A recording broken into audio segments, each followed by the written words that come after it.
you, that's a great accomplishment. My target at that time was the Hiawassee branch because it was such a diverse branch.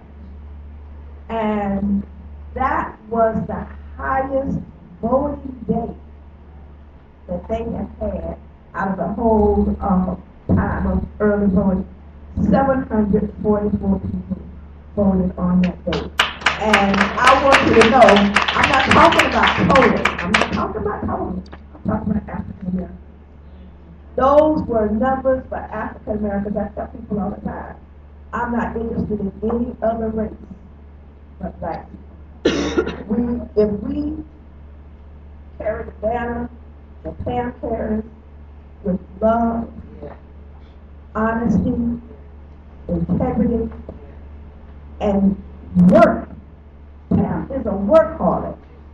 And not only that, but she has so much, the follow-up that she has. That's why I say she reminds me so much of the days back during Bell, because you had to follow through. And if you don't follow through, you're going to drop the ball. So whatever happens, I know that I got a teammate, and I know I got a partner that I'll take in the dugout with me any day. And I want you to know, Pam, I'm going to beat you to the point. I love you, I love you, I love you.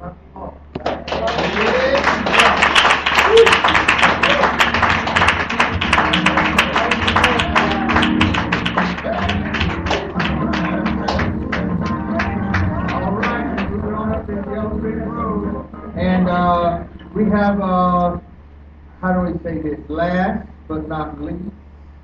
I would say the best for last, however you want to say it. Y'all please help me welcome Miss Shirley Chisholm.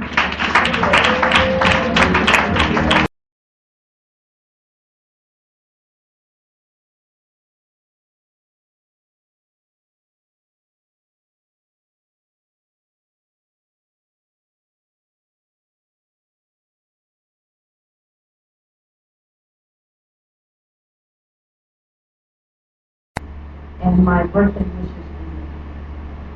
When I first met you, Dr. Brown, you do not know that you inspired my life. As returning back to Orlando, trying to figure out what my career goals were going to be, I had the opportunity to hear you speak. And I heard a motivator, a woman that grew up in the town just like I did, that made something of herself. She was an awesome salesperson. She instilled that dream in every individual that walked her way. On that day, I decided I was going to do this. I was able to go out into corporate America and make my dreams come true with making that 6 figures on board. As I was doing it with my presentation, that young lady, Dr. Reverend Pam Powell, voice was in my head. And I continued, and I continued. When she was running for her recent election, I got a chance to talk to her again. And there was that vibrant, strong African-American woman. That story was still the same, but even stronger, with more energy. And she said, Shirley, what are you doing? And I explained to her what I was doing. And I don't know if you remember that statement. You said, so you're taking the job as a Christian.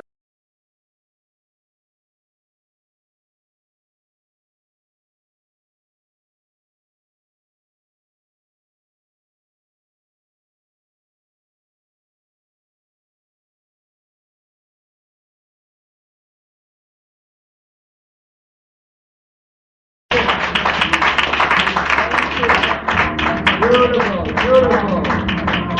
Thank you, thank you, thank you. All right. I'm going to get y'all out of here. We're going to head down. We went up the hill, now we're going down the hill on the Yellow Brick Road, okay?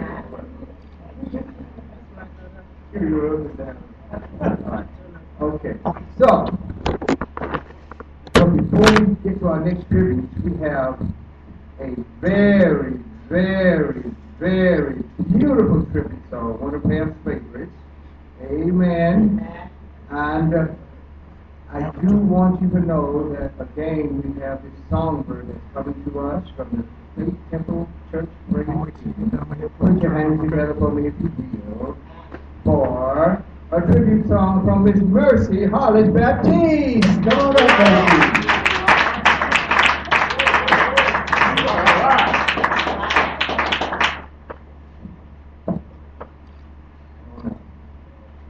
Now before she sings, I want you to know that when she finishes singing, you're going to hear a word from the Lord. Amen. We got a preacher in the house. Amen. We got an apostle in the house. A preacher's preacher. Long-time friend of mine. And he's going to come with a word from on high. And he is none other than the founder and apostle of the First Christ Church. He is a businessman, an entrepreneur as I see it. And he travels all over the place helping people and doing great things. He and his lovely wife are some of our closest and best friends. And we're so proud tonight to have our message tonight coming from none other than the Reverend Dr. Apostle Henry Hank Morgan. So after the song, the next voice you will hear will be from the Chief Apostle himself. Let's hear from Mercy Baptiste. Amen.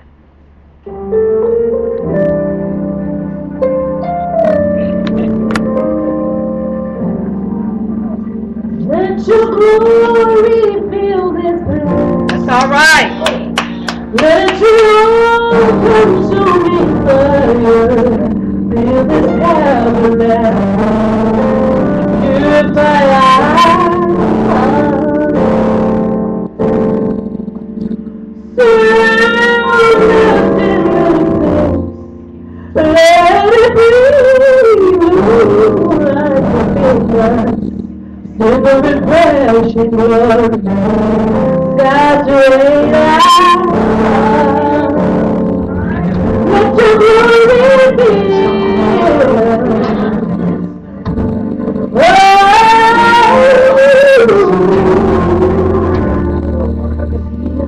Till we have an apple.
Put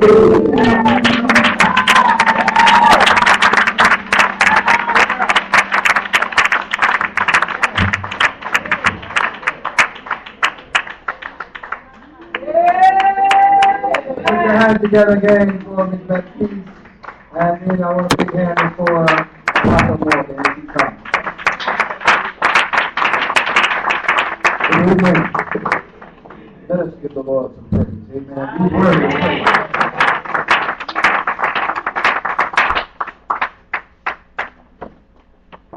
Today it is an honor to share with others this celebration of Dr. Pam Powell as she smells the roses at this moment of her life. God bless you. Amen. In order for you to be able to smell, your olfactory nerve must be functioning. Come on now. All right. The olfactory nerve will provide for you the ability to determine the smell that you are smelling. All right. Come on. Each day we can't help but give honor and praise for life. All right. Lamentation, the 3rd chapter, the 22nd and the 23rd verse. We read, "It is of the Lord's mercy that will not consume, All right. for his compassion fail not. Amen. They are new every morning." Come on, Pastor. Every morning, my friend and Charlotte's friend, my wife, Dr. Pam Powell, Yes, sir. before she can even get out of the bed, 1/10 of a tenth after midnight, her olfactory nerve is working, and she's able to smell the beauty of life as it flows from God to her. All right. Come on. Go ahead on. We had an opportunity to meet the both, Dr. Pam Powell and Dr. Leroy Powell, about 20 years ago Yes. when we moved to the city of Orlando. It was a unique experience, and I'll never forget when they came by our home to sit down with us to give us information on planning and making investments, et cetera, et cetera, et cetera. I said to Charlotte when they left, I said, you know, that's a powerful woman there. Because she was so eloquent. She made it so simple, so plain. And then Leroy was standing by her side. Amen. Amen. Amen. And we recognized then that she was a powerful woman. All right. And I am happy to be able to be a part of this moment as we stand here tonight. All right. But I read something in Dr. T.D. Jakes' book. And I want you to know this is fitting for Reverend Pam, Dr. Pam. I'm reading that T.D. Jakes' book, Live on Purpose. All right. These words describe Dr. Pam to the letter. Dr. Jakes said, looking back, he believed everything that happened in his life